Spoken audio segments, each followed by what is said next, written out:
So nice to have Lotta Wennäkoski here with us today, composer and um, fabulous musician from Finland. Are you in Helsinki? Yes. Yes. And doing this piece, it's actually quite an old piece in some regards. This is from 2003, no, 2006, I believe. Is that right? Yes, so that's 15 years 15 already. years, Yeah. right? And the title is Nosztalgiaim, Exactly. close Yes. enough, which means my nostalgia. And this piece is in two movements that are connected. There's no pause between. And the first, I'm going to butcher these titles, but the first movement is titled Édesanyám, Yes. something like that, which Yes. means my mother, Yeah, my dear mother. my dear mother. Okay, my dear mother. Yes, all of our mothers are dear for sure. Yes. And the second movement is called. You'll have to help me. Uh, Amott patak, Yes. Amott egy kis patak mellett. which means there's a little stream Yeah, over there. Yeah. over there. Okay. And these are Hungarian titles. These are not in Finnish. So when you were between secondary school and college, you went to Hungary to study, and you ended up studying at the Bartok Conservatory, Yes. where, as I understand, it is required that all students study or take folk music. Yes. It was obligatory. Yeah. But Yes, I loved it. I have to say. of course. It sounds like a Who great wouldn't? time. And in this experience, do you what is the study? Do you actually engage in dancing and singing, and or is it also further investigation into the roots of this music and how it plays out in that society and what it means culturally? Yeah, actually, we had to learn like a few melodies each week. Mhm. Me and then the Hungarians, obviously. So I played the violin those times, and I was in the violin class. So I studied with the Hungarians in Hungarian, and actually the folk music learning was a lot of help to me to learn the language as well. Oh, really? Yeah, yeah. So our teacher would put us to, you know, okay, now you learned this too. Could you now please, Lotta, sing this? And the others were like really paying attention to my, of course, the texts were really difficult to me in the beginning. But I ended up in learning. I know a bunch of Hungarian folk songs. And And later on, it's been a hobby to me to arrange these oh, a that's little bit. great.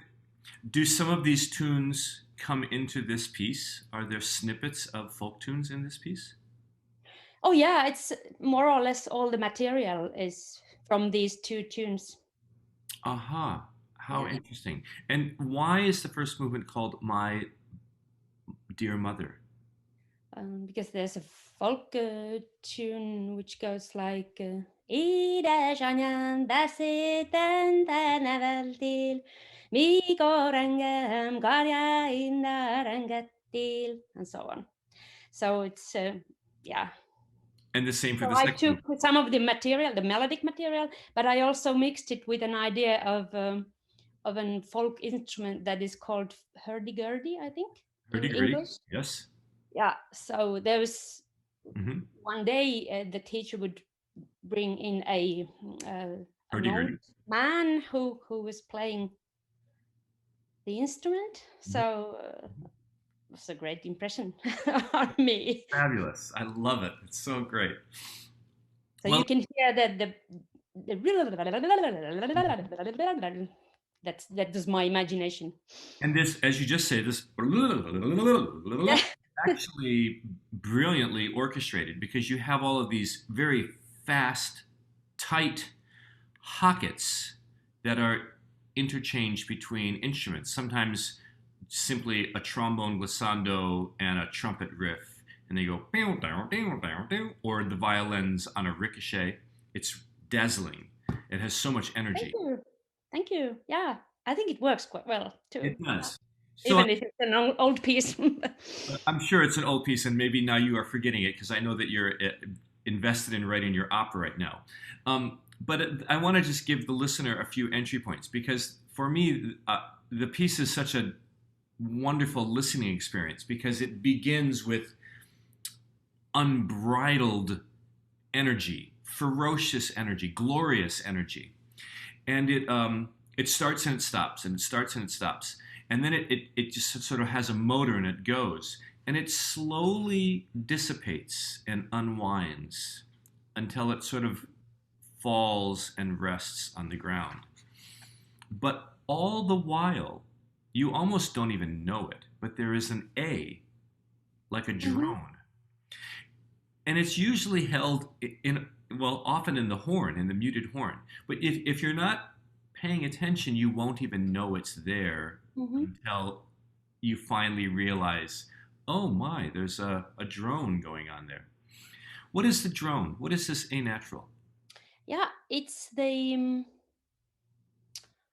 oh no, I'm not familiar with the term in English, but how do you call this long sustained note? Is there like just a long sustained note?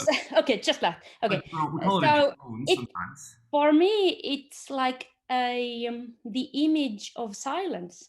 That if we have a long sustained note somewhere, we will not listen to that note, but we will listen to something that is around it. So we will start to listen to the silence in a way. Yes. That was my idea.